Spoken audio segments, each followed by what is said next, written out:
میں آپ سے یہ بات کہتا ہوں کہ مدارس کا کردار اس ملک کی جڑوں کے اندر گھسا ہوا ہے۔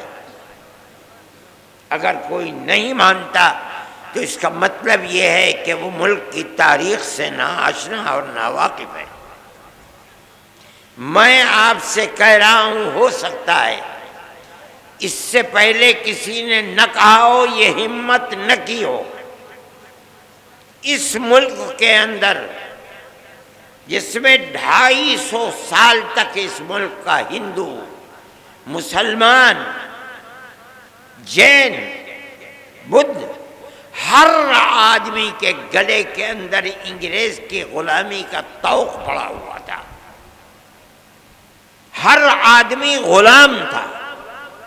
اگر کسی جگہ سے آزادی وطن کے لیے جہاد کی آواز نکلی ہے وہ مدرسہ ہے۔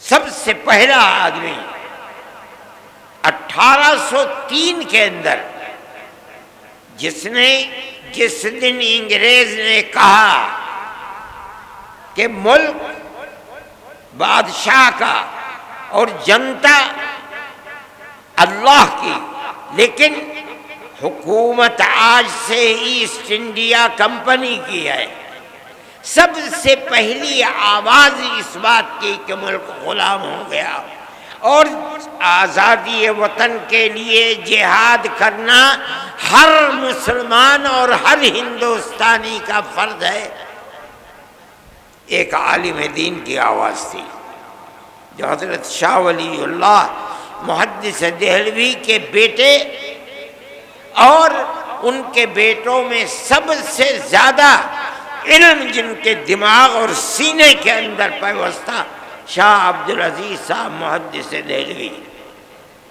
ایک مدرسے کے اندر دلی میں جس کو لوگ ان کے دادا کے نام پر رحیمیہ مدرسہ کہتے ہیں، آج بھی وہ کلا محل کے اندر اس مدرسے کی باقیات موجود ہیں۔ اس مدرسے سے آواز نکلی تھی کہ ملک غلام ہو گیا، ہندو غلام ہے، مسلمان غلام ہے، اکثریت غلام ہے، اقلیت غلام ہے، ہمیں جہاد آزادی کرنا ہمارا مذہبی فریضہ ہے۔ مدرسے کا یہ کردار ہے۔ اس مدرسے کو لٹوا دیا گیا، نام و نشان مٹ گئے، لیکن شاہ عبدالعزیز صاحب کو زہر دے دیا گیا، دلی سے نکال دیا گیا، لیکن وہ ایسا مرد مجاہد تھا کہ سب کچھ برداشت کیا مگر اس سے پیچھے نہیں ہٹے ہوئے۔ یہ ایک مدرسے سے نکلنے والی آزاد تھی۔ میں کہتا ہوں کہ آج جن مدرسوں کے اندر تالے لگائے جا رہے ہیں یہی مدرسے تھے۔ سب سے پہلا مدرسہ دلی کا مدرسہ تھا جس نے غلامی کے خلاف آواز نکالی اور اتنے بڑے بڑے افراد کو پیدا کر دیا جنہوں نے 150 سال کی محنت کے بعد ملک کو آزاد کرا دیا۔ میں کہتا ہوں میری سمجھ میں نہیں آتی آج ان مدرسوں کو یہ کہا جائے کہ یہ دہشت گردی کا اڈا ہے۔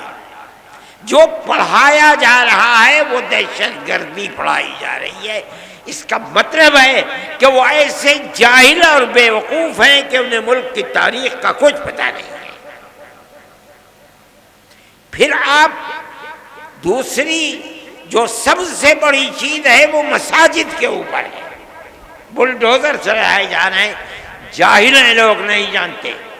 حضرت شاہ عبدالعزیز صاحب نے مرکز مسجد کو بنایا تھا اور ایک اپنے خاندان کے شاہ اسماعیل شہید اور ایک آپ کے قریب رائے بریلی کے حضرت مولانا علی میاں صاحب رحمۃ اللہ علیہ کے آباء و اجداد میں جو ان سے متعلق تھے شاہ عبدالعزیز سے، ان دونوں کو جہاد آزادی وطن کے لیے کھڑا کیا۔ لوگ نہیں جانتے اور مرکز ایک مسجد کو بنایا دلی کے اندر اس کا نام تھا اکبری مسجد، جس کو شاہ جہاں کی بیٹی اکبری بیگم نے اس مسجد کو تعمیر کیا تھا۔ اس مسجد کو سید اسماعیل شہید رحمت اللہ علیہ کی تحریک کے لیے مرکز بنایا گیا، وہ تحریک یہیں سے چلی ہے۔ ان مسجدوں کو کہا جاتا ہے کہ ان کے اندر تالے بند کرو، بلڈوزر سے ان مسجدوں کو گرا دو۔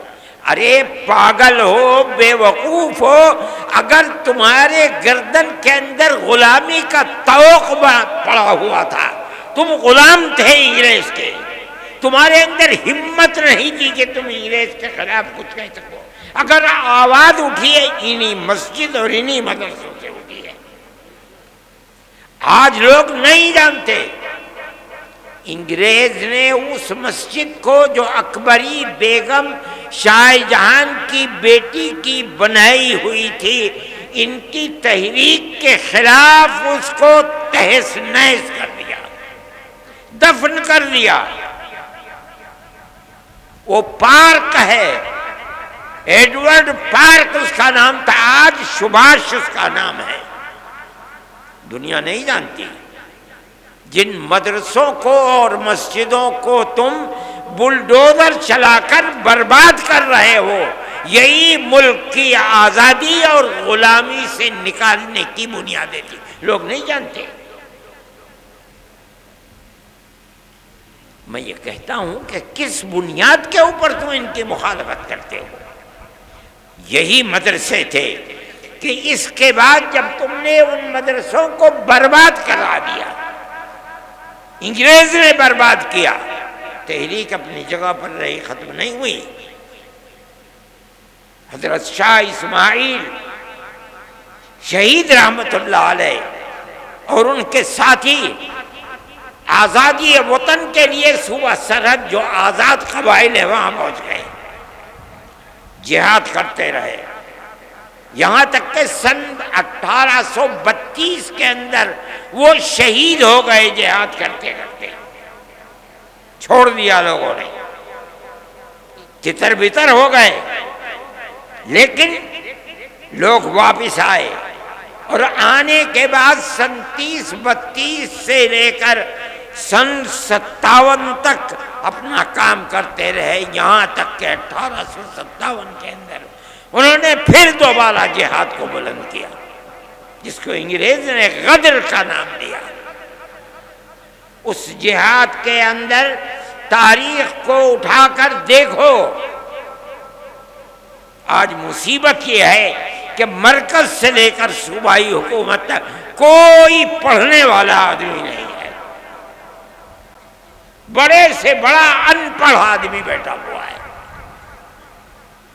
سن 1857 کے اندر جہاد کے اندر صرف دلی میں روشن مستقبل، روح روشن مستقبل، ان کتابوں کو اٹھا کر دیکھو، صرف دلی کے اندر 32,000 علماء کا قتل ہوا ہے۔ کون لوگ تھے یہ وہی تحریک تھی جو شاہ عبدالعزیز صاحب رحمت اللہ علیہ نے دلی کے ایک مدرسے سے اس تحریک کو بلند کیا تھا، جس کا مرکز اکبری مسجد کو بنایا تھا۔ اس مسجد کی در و دیوار آج بھی اینٹیں دفن ہیں۔ ابھی 5-7 سال پہلے شعیب اقبال جو اسمبلی کے ممبر ہوا کرتے تھے، اتفاق سے وہ زمین کو کیوں کھودا نہیں معلوم، اس کے باقیات مل گئے، لیکن بی جے پی گورنمنٹ نے ان کو باقیات کو باقی نہیں رہنے دیا، اس کو پھر پاٹ کر کے زمین کے اندر دفن کر دیا گیا۔ وہ ایک تاریخ تھی۔ یہ مسجدیں اور یہ مدرسے اسی تاریخ کے نمونے ہیں۔ کوئی ہے مائی کا لال بتائے وہ کون سی جگہیں ہیں جہاں سے آزادی وطن اور غلامی کی زنجیر کو نکال کر پھینکنے کے لیے مرکز بنائیں؟ کوئی بتا سکتا ہے؟ میں مسلمان ہوں، میں کہہ رہا ہوں، علل اعلان کہہ رہا ہوں، تاریخ کی کتابوں کو پڑھو، اگر غلط کہہ رہا ہوں بتاؤ غلط ہے۔ کیوں مدرسوں کے پیچھے پڑے ہوئے ہو؟ ہمارا تعلق کوئی سیاست سے نہیں ہے۔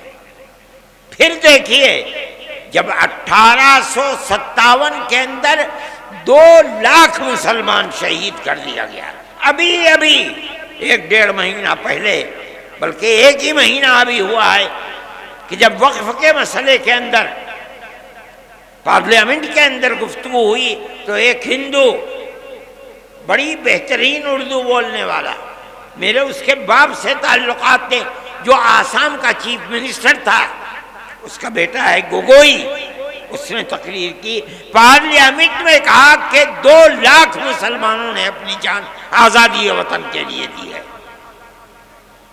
ان لوگوں کے نام لیے جنہوں نے آزادی وطن کے لیے اپنی جان کو قربان کیا ہے، اور یہ ایک حقیقت ہے۔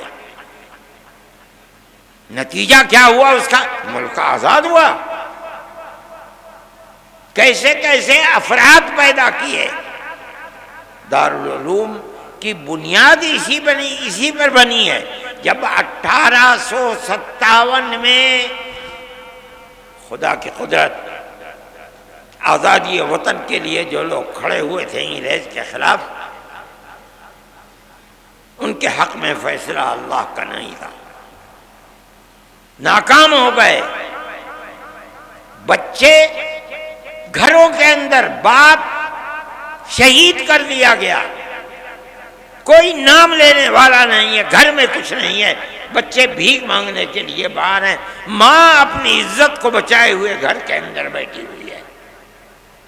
چرچ کے لوگ نکل رہے ہیں، ان بچوں کا ہاتھ پکڑ رہے ہیں، ہمیں دو بچے کو، ہم اسے مفت پڑھائیں گے، مفت لکھائیں گے، مفت کپڑے دیں گے پہننے کے لیے، پڑھا کر کے ملازمت دیں گے، یہ اپنے پیٹ کو بھی پالے گا، تمہارے پیٹ کو بھی پالے گا۔ اس صورتحال کو جب عام معافی کا اعلان ہوا اور ان مدرسوں کا بنیادی کردار رکھنے والے حضرت نانوتوی اور حضرت گنگوہی اور ان کی جماعت نے دیکھا تو بیٹھ کر میں مدرسوں کے بنانے کا فیصلہ کیا، اور ٹھیک 9 سال کے بعد سن 1866 کے اندر دارالعلوم کی بنیاد ڈال دی۔